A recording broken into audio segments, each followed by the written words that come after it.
Hi friends, welcome to GPS classes. मैं सुमित और आज का हमारा सब्जेक्ट है इकोनॉमिक्स। दोस्तों, ये एनसीईआरटी के तहत सब्जेक्ट है। चैप्टर फर्स्ट जो क्लास 9th वालों के लिए है। चैप्टर का नाम है the story of village Palampur. दोस्तों, इकोनॉमिक्स के अंतर्गत इस गांव की कहानी का मुख्य उद्देश्य है, इस गांव की कहानी के जरिए हमें समझाया गया है कि प्रोडक्शन के लिए जो बेसिक बातें हैं वो कौन कौन सी हैं। इसी बात को इस चैप्टर के माध्यम से हम समझेंगे। तो देखते हैं दोस्तों, जैसा कि इसके ओवरव्यूज पे है, the purpose of the story is to introduce some basic concept relating to production and this we do through a story of a hypothetical village called Palampur. तो जैसा कि हम देख रहे हैं कि पालमपुर जो है दोस्तों एक काल्पनिक गांव है। इस गांव के माध्यम से हमें बताया गया है कि प्रोडक्शन जो होते हैं, प्रोडक्शन से रिलेटेड जो बेसिक कॉन्सेप्ट होते हैं वो कौन कौन से हैं। इसका उद्देश्य है हमें मतलब कि सूचित करना कि प्रोडक्शन से संबंधित जो बेसिक बातें हैं वो कौन कौन सी हैं। और जैसा कि आगे देखते हैं, farming is the main activity in village Palampur, यानी कि इस पालमपुर में लोगों का मुख्य कार्य क्या है? खेती है। लोगों का मुख्य कार्य क्या है? खेती है। Where several others activities such as small scale manufacturing, dairy, transports etc are carried out on limited scale. और खेती के अलावा दोस्तों इस गांव में और भी कुछ जैसे कि प्रोडक्शन का कार्य होते हैं, जैसे कि मैन्युफैक्चरिंग हो गया, डेयरी हो गया, ट्रांसपोर्ट हो गया etc। ये सभी है, ये सभी का जो माध्यम है सीमित है, ये सभी का स्तर क्या है? सीमित है। ये सभी सीमित स्तर पे होते हैं। This production activities needed various types of resource. और इस एक्टिविटीज़ को, इस प्रोडक्शन को करने के लिए बहुत ही अधिक मात्रा में बहुत ही प्रकार के रिसोर्स की आवश्यकता पड़ती है। और उसमें से natural resource, man made items, human efforts, money etc, ये सभी उस रिसोर्स को मतलब कि रिसोर्स की ज़रूरत, ये सभी वो रिसोर्स है जिसको प्रोडक्शन करने के लिए ज़रूरत होती है। As we did through the story of Palampur we will learn how various resource combine to produce the desired goods and service in the village. और इस कहानी के माध्यम से दोस्तों, इस कहानी के माध्यम से हम यह समझेंगे कि प्रोडक्शन से संबंधित जो है, प्रोडक्शन से संबंधित जो भी सारे बातें हैं, मतलब कि प्रोडक्शन से रिलेटेड जो भी काम है, जो वस्तुएं हमारे लिए जो वस्तुएं ज़रूरत हो पड़ेगी उसकी हम पूर्ति कैसे करेंगे और उसके लिए हम समायोजित अपने आप को किस तरह करेंगे। इस कहानी को पढ़ने का मुख्य बात यही है। इस कहानी के अंतर्गत ये सभी बातें हमें बताई जाएगी कि हम अपने आप को प्रोडक्शन के लिए किस तरह समायोजित कर सकते हैं। और नेक्स्ट जैसे कि हम देखते हैं दोस्तों इसके इंट्रोडक्शन पे, तो Palampur is well connected with neighbouring village and towns. Palampur जो है वेल कनेक्टेड है अदर गांव शहर से, मतलब अच्छी तरह इसका कनेक्शन है। और आगे देखते हैं Raiganj is a big village in 3 kilometre from Palampur. और 3 यहाँ से मतलब कि पालमपुर से 3 किलोमीटर की दूरी पर एक गांव है जो कि रायगंज है। एन बताया गया an all weather road connected the village to Raiganj and further on the nearest small town of Shahpur. तो दोस्तों यहाँ का जो रोड है, इस रोड से होते हुए आप रायगंज जा सकते हैं, एक बहुत बड़ा गांव है, और बगल में ही एक छोटा सा शहर है शाहपुर, यहाँ भी जा सकते हैं। और यहाँ की विशेषता है कि हर मौसम में आप किसी भी गांव में कहीं भी जा सकते हैं, मतलब कोई तरह का दिक्कत नहीं है। और हम जो देखते हैं दोस्तों हमारे इंडिया में अधिकांश तो क्या होता है कि बरसात के दिनों में रोड का मतलब कि जुड़ाव कट जाता है, मतलब रोडों पे पानी लग जाता है, आना जाना व्यस्त हो जाता है, बाढ़ आ जाती है। इस कारण इधर से उधर लोग नहीं जा सकते, प्रोडक्शन का काम बाधित हो जाती है और ये सभी नहीं हो पाते हैं। तो इसके लिए बहुत ही परेशानी उठानी पड़ती है। लेकिन ये जो गांव है, जो कि हम गांव देख रहे हैं पालमपुर, यहाँ पे वैसा नहीं है। यहाँ पे हर सुविधा हर मौसम है, हर मौसम में ये सुविधा पर्याप्त है। और आगे देख रहे हैं, many kinds of transport are visible on this road starting from bullock carts, tongas, वॉगीज loaded with jaggery and other commodities to motor vehicles like motorcycle, jeeps, tractors and truck. और दोस्तों यहाँ के रोड पे हम शुरुआत से ही देख रहे हैं ब्लॉक कार्स, टोंगास, वॉगीज लोडेड विथ जैगरी, ये सभी हम देख रहे हैं। और इसके अलावा भी कुछ और मोटरसाइकिल है, जैसे कि मोटरसाइकिल, जीप्स, ट्रैक्टर्स, ट्रक्स, ये सभी देख सकते हैं जैसे कि यहाँ दिखाया गया है।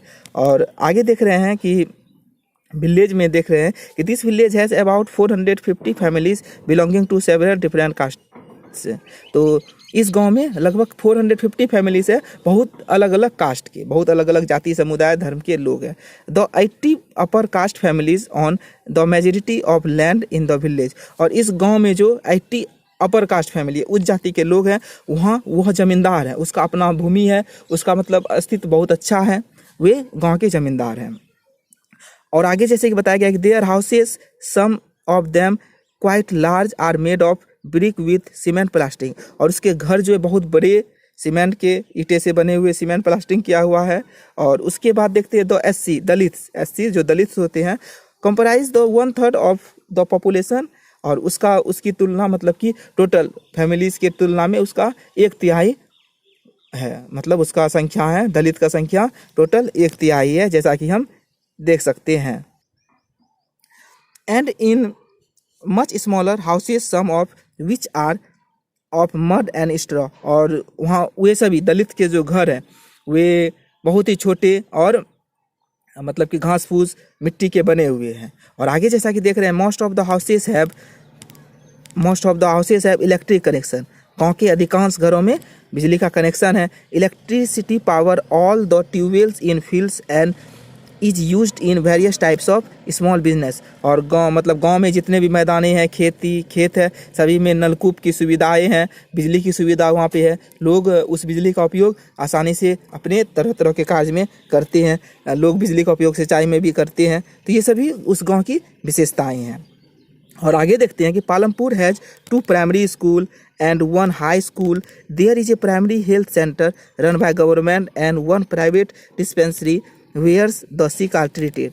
तो दोस्तों उस गांव में देखते हैं कि जैसा कि हम देख रहे हैं, एक प्राइमरी स्कूल है, एक हाई स्कूल है, एक प्राइमरी हेल्थ सेंटर है जो गवर्नमेंट के द्वारा चलती है, और एक प्राइवेट डिस्पेंसरी है जहां रोगियों का इलाज होता है। ये सभी उस गांव में व्यवस्था है, यानी कि गांव का डेवलप बहुत अच्छा है, गांव में डेवलप बहुत अच्छा हुआ है। तो दोस्तों सोच सकते हैं ये एक ऐसा गांव है जहां इतना डेवलप हुआ है, तो यहाँ पर प्रोडक्शन का कार्य भी बहुत अच्छे से होगा इसमें।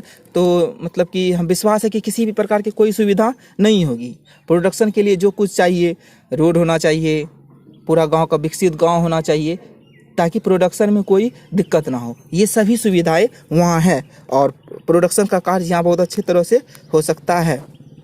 और आगे देखते हैं दोस्तों, आगे बताया गया कि the description above show that Palampur has fairly well developed system of roads, transport, electricity, irrigation, school and health centre. Compare this facilities with those in your neighbour village. तो जैसा कि हम देख रहे हैं कि पालमपुर में डेवलप कितना अच्छा है, मतलब यहाँ का डेवलप रोड सिस्टम बहुत अच्छे डेवलप है, ट्रांसपोर्ट डेवलप में है, electricity, irrigation, school, health centre ये सभी डेवलप्ड हैं। तो सोच सकते हैं इस गांव का कितना विकसित गांव है ये। क्या आपके आसपास के गांव या आपका गांव ऐसा है? इससे आप कंपेयर कीजिए और हमें ज़रूर बताइए।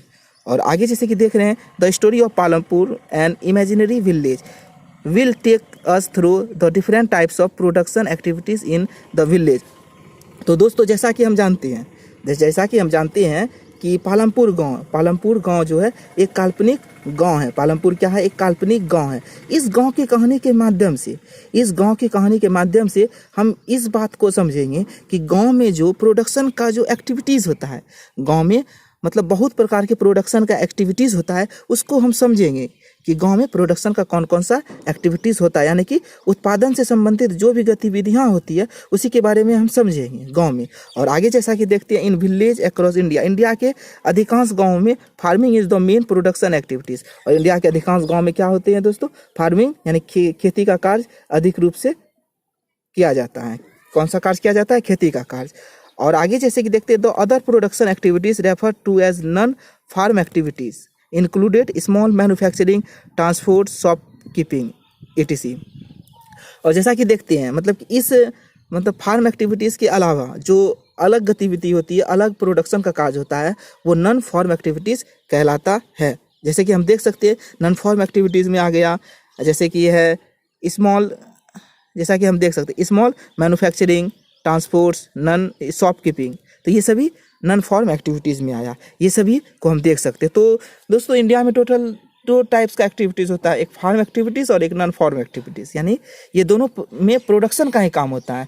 फार्म एक्टिविटीज़ में खेती बाड़ी का काम किया जाता है और नॉन फार्म एक्टिविटीज़ में जैसे कि देख सकते हैं स्मॉल मैन्युफैक्चरिंग होता है, ट्रांसपोर्ट का कार्य, शॉपकीपिंग का कार्य, ये सभी नॉन फार्म एक्टिविटीज़ में आता है। तो अब जैसे कि आगे हम देख रहे हैं दोस्तों, जैसे कि आगे देख रहे हैं कि we shall take a look at both this types of activities after learning a few general things about production. अब दोस्तों जैसे कि है मतलब अब ये सभी बात पढ़ने के बाद तो हम इस बात को गौर करेंगे, इस बात के बारे में समझेंगे कि फार्म एक्टिविटीज़ और नॉन फार्म एक्टिविटीज़ दोनों क्रियाओं में, दोनों कार्य को करने में जो मुख्य बातें वो कौन कौन सी है, इसके बारे में हम जानेंगे कि farm activities and non farm activities दोनों में बेसिक बातें कौन कौन सी है। तो दोस्तों इस लेसन के माध्यम से हम इसी बात को समझेंगे कि प्रोडक्शन के लिए जो बेसिक नीड्स होता है, मतलब जो बेसिक बातें होता है, जैसे कि हम फर्स्ट में देखे थे कि जैसे कि देख सकते हैं some basic concept relating to production, some basic concept relating to production, ये सभी को हम देख सकते हैं। मतलब इसको समझेंगे कि कौन कौन सी है इस लेसन के माध्यम से। तो वह चाहे फार्म एक्टिविटीज़ हो या नॉन फार्म एक्टिविटीज़ हो, दोनों में प्रोडक्शन का कार्य होता है और इसके अंतर्गत हम ये बातें को समझेंगे। तो दोस्तों आज की इस वीडियो में इतना ही, तब तक के लिए इजाज़त दीजिए और हम इस लेसन को आगे बढ़ाते हुए अपने नेक्स्ट वीडियो में फिर मौजूद होंगे। धन्यवाद। और हमारा वीडियो अगर अच्छा लगे तो आप ज़रूर लाइक कीजिए और हमारे चैनल को सब्सक्राइब करना ना भूलिए। धन्यवाद।